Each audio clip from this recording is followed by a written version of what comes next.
morning, everyone. I'm Vivi Butler with a special edition of Spartan News. Today's episode will focus on the coronavirus. Our goal with this episode today is to provide accurate information and to help protect our school community and set minds at ease. Our first interview is with 7th grade science teacher Miss Turbeck. Kaylee Hicks has the story. Hi, I'm Kaylee Hicks with Spartan News, and I'm here with Miss Turbeck to tell us about the coronavirus. What is the coronavirus? So the coronavirus is a group of viruses that are frequently known to cause the common cold. There are several different strains of the coronavirus. The one that we're hearing about in the news right now is a new strain or a novel strain, and they've given it the name COVID-19 because it was first diagnosed in 2019. And it's a new strain of a virus that we're used to, but our immune systems don't know how to attack yet. How does the coronavirus spread? So the coronavirus spreads through droplets. Viruses, unlike bacteria, can't live without a host, so it can only survive for a few hours to maybe a couple of days without having a host, a person to survive and reproduce in. So it's most commonly spread in droplets. So when you sneeze or when you cough, your droplets contain that virus, and they can go onto surfaces, and then if you touch that surface, then that's on your hands, and then if you touch your face or your eyes, it can get into your body. Protect yourself from the coronavirus. So the best way to protect yourself is to wash your hands. Coronavirus spreads through droplets, so you want to make sure that you're washing all those germs off of your hands, all those microorganisms. You want to get the backs of your hands, your wrists, really wash your hands with warm water. There's some evidence that the virus is not very temperature resistant, so it doesn't like warm temperatures. It doesn't live as long in warmer temperatures, so the warmer the water you can use, the better. We want to make sure that we're cleaning our surfaces, so cleaning things like your cell phone, cleaning your desks, cleaning your the things you touch a lot, door handles. You want to make sure that if you are sick, you stay home and stay away from people who could then potentially catch the virus. You want to limit your contact with people, especially when you're sick.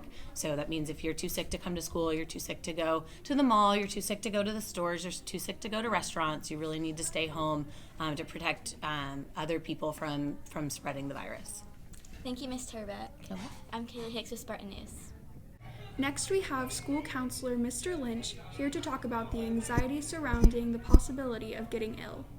Hey, y'all, I'm Gavin Belch here at Spartan News. I'm here with Mr. Lynch. We're going to talk about the coronavirus. And so lots of people are concerned about corona.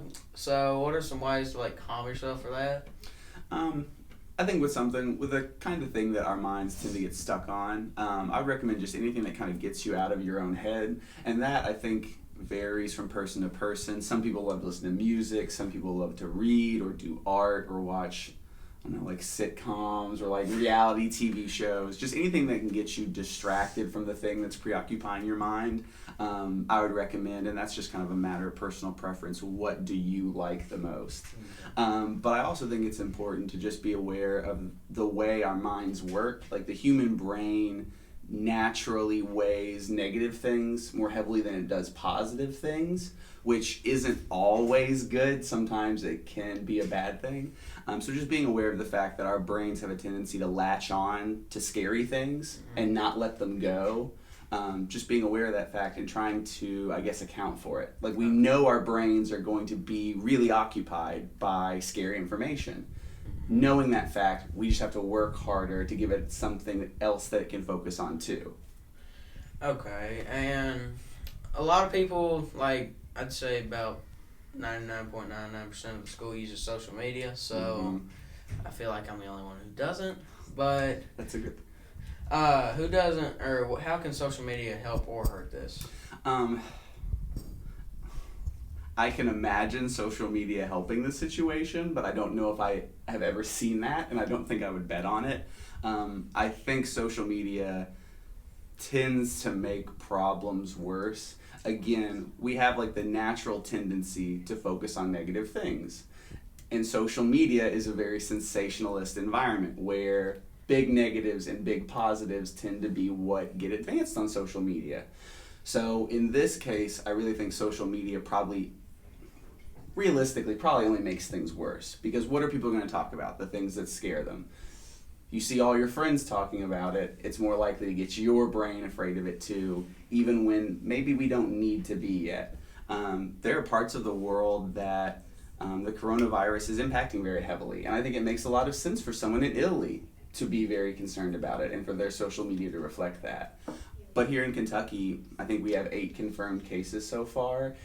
It doesn't quite make sense to reach that hysteria level quite yet, and that's exactly what social media tends to create. It's kind of what it wants to create because that's what gets people on the site, right? So I think just being aware of the fact that we live in a generation of hot takes, and social media is where you find the hottest of hot takes. You've got to understand and take what you see on there, not with just a grain of salt, but the entire salt shaker. Like what you see on social media probably doesn't really reflect real life all that well. Okay. Thank you, Mr. Lynch. I'm Gavin Belcher here, Spartan News. Now our principal, Mr. Payne, tells us more about how the school is responding. Hi Spartans, I'm Emma Kate with Spartan News, and I'm here with Mr. Payne to talk about COVID-19. How is the county/school responding to the coronavirus? I would say that the county and school are both responding very appropriately and very quickly. The county has a plan. Whatever happens with COVID-19, they are prepared and we're prepared. So this is a very serious situation. We do want to make sure that we are cleaning all surfaces, we're washing our hands, we're avoiding trading things or sharing food or anything like that at lunch. We want to be extra safe, but we also don't need to be overly worried or scared because we are taking precautions. Our custodians are cleaning extra. They're using a machine that can spray down doorknobs in different areas. But we need your help too, students, in cleaning your areas up, helping out our custodians. Wash your hands after you do things, and we should be okay. But we really don't know what's going to happen, but we do know that Fayette County's prepared, and they will do the right thing when that time comes. Is there anything good that we can take from COVID-19? I think just cleanliness and making sure that we're washing our hands, that we're being clean, we're using good manners at the lunch table, and not trading food and doing different things that could spread germs. I think if anything, that's the good takeaway is that we want a clean building all the time, Yes. but right now it's extra important. Thank you, Spartans, and thank you, Mr. Payne. I'm Emma Kate here with Spartan News. Fayette County Public Schools is holding students' health as a top priority. They're doing all they can to make sure you and your families stay well. Please keep hygiene in mind and make sure that you wash your hands and avoid touching your face.